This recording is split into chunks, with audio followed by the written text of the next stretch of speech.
రెడ్డి పరిపాలన విధానం మీకు ఎట్లా అనిపిస్తుంది? అంటే ఇప్పుడిప్పుడే కదా మన ఒక సంవత్సరం అయింది. హ్మ్. ఇంకొక ఇప్పుడు ఏదైనా కానీ ఒక ఇల్లు కట్టాలంటే ఫస్ట్ బేస్మెంట్ అవి ఇవి ఉంటాయి.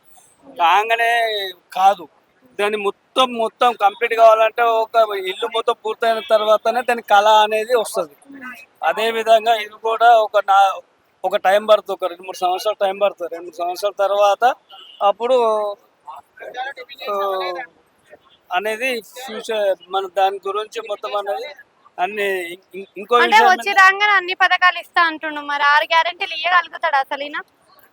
అంటే రాగానే ఇవ్వాలంటే ఎట్లయితుందండి, కాదు కదా. ఇప్పుడు అన్ని కావాలంటే ఇప్పుడు ఒకటేసారి 6 కూరగాయలు ఉండాలంటే కాదు కదా, ఒకటి ఒకటి ఒకటి ఒకటి ఉండాలి. అదే విధంగా ఇది కూడా కావాలంటే కొంచెం టైం పడుతుంది, ఒక సంవత్సరం 2 కానీ సంవత్సరాలు. కేసీఆర్ ఉన్నప్పుడు రైతు బంధు, రైతు భరోసా, రైతు బీమా ఇట్లాంటి రైతులకు ఇస్తుండే. నేను డబుల్ బెడ్రూమ్ కట్టినాను, పూర్తయింది. నాకు ఇప్పటిదాకా కూడా రాలేదు డబుల్ బెడ్రూమ్. ఆ, డబుల్ బెడ్రూమ్ పైసలు ఇప్పటిదాకా రాదు. మాది నిజాం సాగర్, కామారెడ్డి డిస్ట్రిక్ట్. ఇప్పుడు సర్వే చేస్తుంటే ఇంద్ర పైన అందులోనే వచ్చిందా మీ పేరు?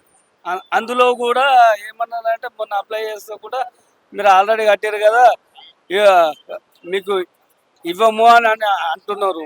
అంటే కట్టిన వాళ్ళు ఎంతమంది ఉన్నారు, ఎంతమందికి వచ్చినాయి? ఒక ఊరికి 20 ఇళ్ళు కడితే ఖాళీ ఒక 5-6 వచ్చినాయి అంతే. ఇంకా 10 మంది రావాలి అంటే 5-6 ఒక 5 లక్షల దాకా అప్పుగా తెస్తే 10,000 రూపాయలు ఇంట్రెస్ట్కే పోతున్నాయి. 15 లక్షలు అవుతుంది ఒక ఇల్లు కట్టాలంటే 15 లక్షలు అవుతుంది. నేను కట్టిన ఒక 10,000 ఇంట్రెస్ట్కే పోతుంది. అంటే ఇప్పుడు 2 సంవత్సరాలు అయిపోయి నేను కట్టి. అంటే ఇవ్వని అంటారు. ఇప్పుడు నేను కూడా మొన్న దరఖాస్తు పెడితే కూడా మీరు ఆల్రెడీ కట్టారు కదా అని అన్నారు. మళ్ళీ తర్వాత ఇక అది ఏ ఏ రకంగా ధర్నా రకంగా ఏ రకంగానో ఇక ఇవ్వకపోతే ఇక అదే పరిస్థితి వస్తుంది.